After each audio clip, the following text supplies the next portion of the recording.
Is read. The gentleman is recognized to explain his amendment. Thank you, Mr. Chairman. This markup today has highlighted some glaring differences in the two very different philosophies and visions of our parties. And it's not just the Democrats' quest to grant amnesty to almost 10 million illegals and spend $3.5 trillion in new dollars. When it comes to the issue of life and the protection of unborn children, we sadly have two very distinct views as well. The Democrat leadership here is now aggressively pursuing their party platform and pushing an extreme agenda on abortion. They are trying to, for the first time, fund abortions through taxpayer dollars and codify a universal right to abort unborn children.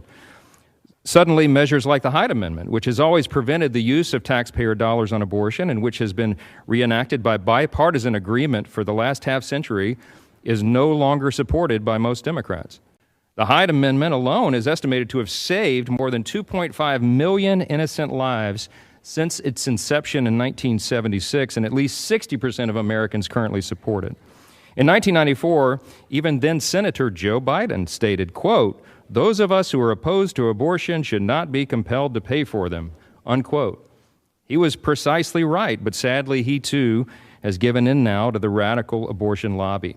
We Republicans have already attempted to bring a permanent end to taxpayer-funded abortions to the House floor, but Democrat leadership has refused to listen. So I introduced this amendment today to protect the sanctity of human life and protect our long-held bipartisan tradition that we will always prohibit taxpayer funding of abortions.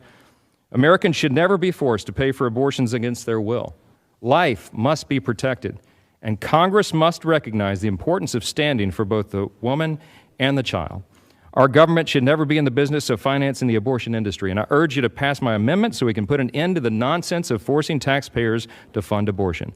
I yield the balance of my time to the gentleman from Ohio, Mr. Shabbat, my co-sponsor of this amendment.